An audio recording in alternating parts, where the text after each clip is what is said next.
Halo guys, nama gue Sam dari StepTech dan mari kita langsung review di video kali ini Samsung Galaxy S24 FE. Seperti biasa untuk harga dan speknya. Harganya kira-kira berapa sih? Ini udah jatuh banget ya. Dari pas pertama rilis yang varian 256GB di 11 jutaan, sekarang gue dapat hanya di harga segini. Yap, itu kondisinya bekas tapi garansi masih sampai Maret 2026. Jadi masih baru. Ini juga kondisinya pretty much like new dan kelengkapannya pastinya full set ya guys, full set, dan ini juga katanya kabelnya belum pernah dipakai. Jadi kalau misalnya kalian mau beli HP ini atau ingin wallpaper yang ada di HP ini, gue udah taruh semua linknya seperti biasa ada di deskripsi video ini. Untuk spek sendiri kita cepet aja, dia pakai Exynos 2400E, masih kelas flagship, layar 6,7 inci Dynamic AMOLED 120Hz, support software update sampai 7 tahun, nice, dan juga optical fingerprint, ada Samsung DeX, terus punya baterai sebesar 4700 mAh baterai, tapi sayangnya untuk chargingnya masih agak lambat ya, di 25 watt aja. Terus bagaimana untuk desain dan display? Desain sendiri, desain belakang ini sama si sellernya ya, udah dikasih Guardskin, tapi gue nggak dilepas Guardskinnya, soalnya bagus juga. Tapi desain belakang ini pretty much kayak HP-HP sebelum S25, ya, atau sorry, sebelum A56 maksud gue. Desainnya ini sama kayak S25, sama kayak S24, seperti itulah. Dan gue suka sama desainnya simple, walaupun bener-bener kayak kaki buncit banget ya, pasaran banget desain kayak gini, hampir semua HP Samsung kayak gitu, tapi it's fine. Untuk desain depan, dia dot display, dan walaupun bezel kanan kirinya simetris, tapi sayangnya bezel bawah masih lebih tebal daripada sisa bezel yang lain.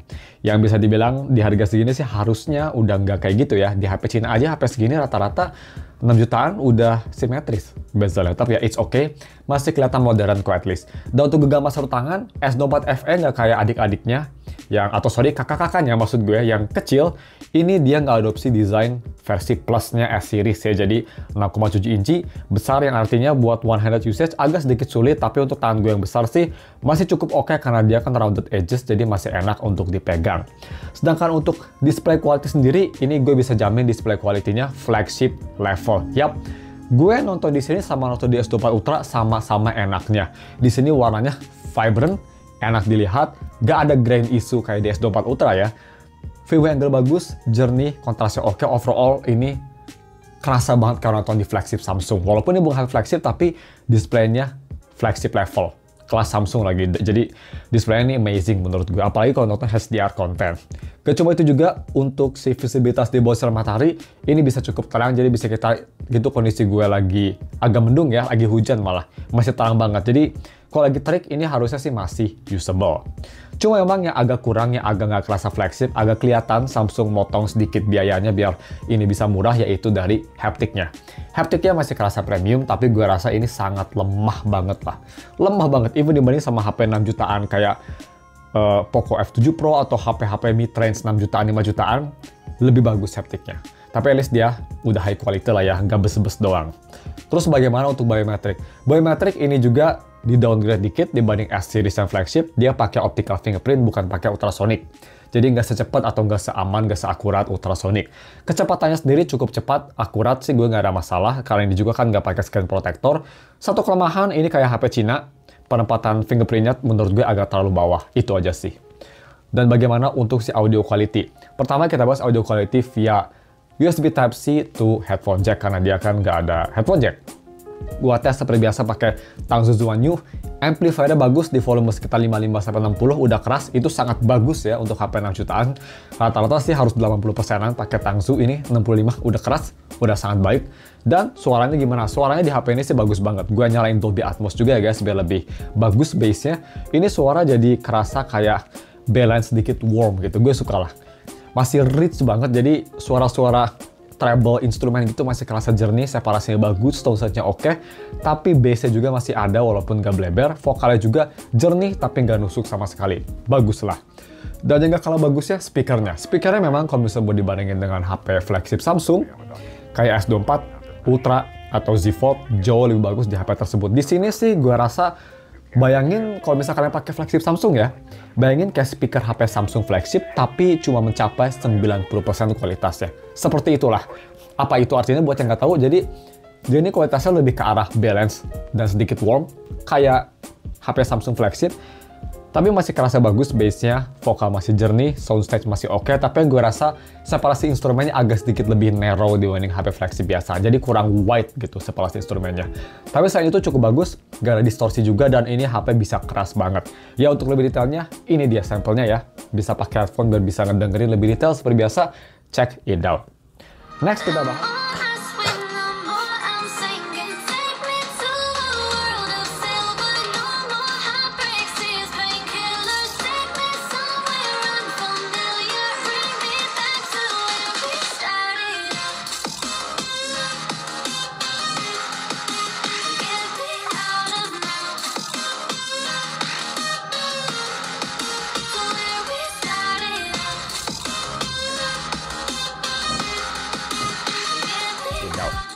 Next kita bahas bagaimana untuk si kamera quality-nya. Oke, kamera quality jadi menurut gue ini salah satu aspek yang sangat bagus banget. Ini HP all-rounder sekali, dan kameranya dibanding sama HP 6 jutaan lainnya, ini bisa bersaing atau even better.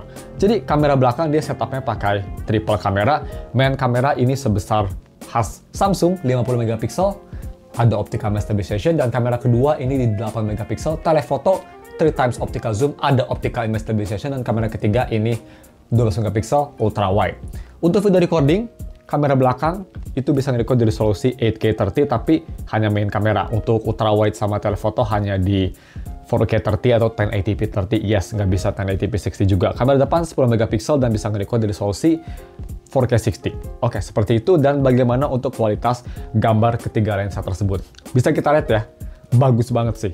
Warnanya konsisten, kontrasnya gue suka, detailnya bagus, highlightnya oke, dan terutama kontrasnya Samsung gue suka banget. Karena dikomboin sama warnanya yang vibrant, bisa kita lihat.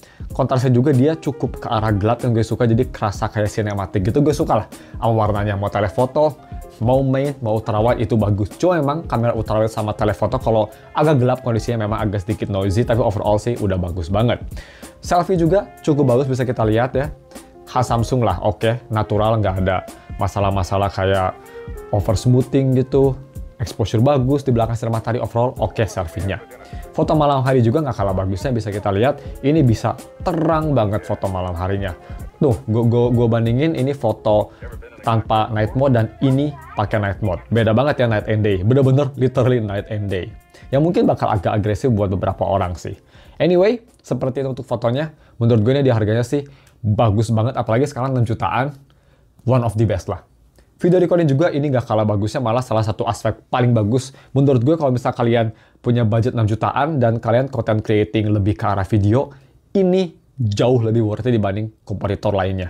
Karena dia pertama bisa nge-record 8K 30, tapi bisa 4K 60 juga, dan kalau mau ganti lensa bisa di 4K 30, ditambah lagi ini kualitas mikrofonnya bagus banget. Ya, untuk lebih detailnya, ini dia sampel tesnya di resolusi 4K 60 dan 4K 30. Check it out aja deh. Bagus kan? Oke guys, ini dia video recording pakai resolusi 4K 60 fps di Samsung Galaxy S24 FE. Gak bisa ganti lensa ya, kalau di resolusi ini. Stabilisasi sih sama bagusnya sama resolusi lainnya menurut gue. So, setelah ini kita bakal ganti ke 1080p 60 aja. Ini bisa ganti lensa di 4K 30 ya. Tadi kayaknya gue udah bilang juga di studio, tapi ya seperti ini, dan kita langsung aja ganti ke 1080p 60. Oke, ternyata gue salah. Ini gue record sekarang di resolusi 4K 30. Ternyata di 1080p 60 nggak bisa ganti lensa juga, hanya bisa di 30 fps di 4K 30 dan 1080p 30. Kalau 60 nggak bisa ya. Jadi ya, ini bisa kita lihat gedung, bisa ganti ke ultrawide, bisa ganti ke telefoto, dan lumayan smooth juga lah transisinya untuk harganya. So ya, seperti itu. Langsung aja kita ke gaming performance-nya. Bagus kan? So, kita langsung maju aja ke satu-satunya kelemahan dari HP ini, yaitu dari gaming performance-nya. Ini pakai Exynos 2400E, versi E-nya 2400 ya, dan seperti 2400 ini memang chipsetnya panas banget untuk main game. Untuk day to day, multitasking aman, tapi untuk main game ini panas banget. Jadi untuk lebih detailnya seperti biasa, tes gaming gue udah upload kemarin di channel ketiga, gue taruh di deskripsi, bisa lihat lebih detail buat main Wuthering Wave, tapi ini summary aja. Gue main Wuthering Wave di settingan mix ya, medium high. Ini HP Awal-awal oke, no problem, tapi setelah beberapa menit, terma throttlingnya cepet banget dan FPS-nya mulai turun. Kalian bisa lihat di B-roll ya, itu udah mulai agak terma throttling dan ada banyak stutter. Jadi dia kalau nge-lag tuh introduce stutter yang bikin nyebelin. Kalau low FPS nggak apa-apa sih, tapi ini stutter yang lebih nyebelin menurut gue. Tapi overall, kalau bisa kalian main hanya 15 menitan sih masih playable, dan kalau bisa kalian sabar sih, ini masih oke sebenarnya. Tapi ya ingin lebih awet bisa di low setting, cuma masa HP segini di low setting, ya sih. Tapi ya, game performance memang ini salah satu kelemahan, tapi masih oke lah. Kalau ingin lebih bagus, mendingan beli dedicated gaming device. Untuk rhythm game nggak ada masalah, no problem, bagus juga, super smooth, gak ada touch delay, gak ada audio delay, main Bandori enak banget. Cuma ya untuk jempol player ini layarnya gede banget ya, jadi agak uncomfortable. Sedangkan untuk UI sendiri, yang pastinya ini UI yang terbaik ya, karena One UI menurut gue sih custom ROM atau custom UI dari brand paling bagus lah selain Pixel Experience. Ini pakai One UI, dan pas gue nge-record video ini belum dapat One UI 7, jadi masih di One UI 6.1, masih di Android 14 ya. Drama-drama One UI 7 ya, buat yang tahu pasti nyebelin banget. Agak lama, tapi ya software update 7 tahun, dan overall day-to-day performance ini gak ada masalah. Banyak yang bilang FE series tuh wah cepet panas gitu ya. Enggak sih, di sini dia normal-normal aja, tetap dingin, multitasking, launching aplikasi, semua kerasa oke. Kalau misal split screen gitu mungkin agak sedikit hangat, tapi gak sampai terma throttling. Overall performance-nya ini sih gak ada bedanya sama S24 Ultra gue, sama-sama smooth, sama-sama kenceng kayak HP flagship. Dan yang gue rasa juga ini dari si S24 FE, dari UI-nya, ini banyak AI juga. Jadi buatnya penasaran apakah FE dapat AI ya, dan AI-nya pastinya dapatnya komplit banyak nih. Kalian bisa lihat sendiri. Yang sering gue pakai pastinya shortcut to search dapat. So that's pretty good. Oke, DRM info sendiri kalau bisa penasaran, ini DRM infonya sudah di Wi-Fi L1 ya, kelihatan, dan udah white color gamutnya true. Next, bagaimana untuk battery life? Battery life sendiri memang pas awal gue setup HP ini agak sedikit jelek ya. Ya kayak HP-HP, ibaratnya kalau iPhone tuh kayak HP yang kecilnya mereka lah gitu. Padahal ini baterai kan di 4700 mAh battery, tapi agak kurang gitu karena chipsetnya kan emang boros juga. Tapi setelah beberapa hari, ini bagus ternyata baterainya sih. Kalau misal kalian nggak pakai main game, ini baterai bisa tahan 1,5 hari, maksud gue, tanpa ada masalah. Dan ini gue udah pakai banyak banget, gue pakai main game sekitar 20 menit seharian ya. Ini gue sekarang udah jam 8, dan si usage-nya sekarang dia ada di tadi gue habis ngecas jadi nggak bisa lihat, sorry. Tapi hari ini kita ganti ke today, dia udah 3 jam 40 menit SOT-nya, udah bagus banget ya. Sisa baterai masih 51%, dan gue main WoWa, YouTube, Instagram, medium to heavy usage. Jadi sih baterainya yang bilang S24 FE boros sih, mungkin mereka power user ya. Untuk gue sendiri yang pakai HP yang gak terusan 7-8 jam scan on time, ini baterai udah lebih dari cukup untuk gue. Cuma ya kelemahannya memang chargingnya nih Samsung nih, lemot banget 25 watt, lama banget penuhnya. Jadi cuma segitu aja, dan sebelum kita masuk konklusi, kelemahannya kira-kira apakah ada? Kelemahan yang gue rasa sebenarnya hanya dari satu ya, karena ini pretty much hampir perfect phone sih menurut gue, walaupun FE ratingnya jelek gitu ya, namanya jelek, tapi ini sih ternyata bagus karena harganya juga oke ya. Jadi kelemahannya hanya dari itu aja sih. Gaming performance yang agak sedikit kurang bagus di harga 6 jutaan ya. Masih banyak HP yang lebih bagus kayak S7 Pro gitu misal. Tapi ya, ini kan HP lebih ke all-rounder. Jadi untuk konklusi sendiri sih, gue sangat banget rekomen HP ini buat kalian yang lagi jadi HP all-rounder, bisa segala ya. Displaynya enak buat nonton, kameranya bagus buat fotografi, tapi bagus juga buat videografi. Gaming performance-nya bukan yang paling bagus, tapi masih nyaman, masih bagus, masih bisa main di medium setting. Ini HP all-rounder paling bagus menurut gue di harganya. Pas awal rilis memang ini gak worth it ya guys, karena dia kan harganya di 10 juta, mendingan beli S24 biasa. Tapi sekarang harganya udah jatuh banget, 6 jutaan, ini HP menurut gue value-nya udah menjadi gila banget sih. Ya, seperti kata pepatah ya, gak ada produk yang jelek, yang ada tuh harganya yang jelek. Ya, cuma segitu aja videonya. Kalau misalnya kalian mau beli HP ini, semua link ada di deskripsi. Thank you for watching, dan ketemu lagi minggu depan untuk video review lainnya. Goodbye!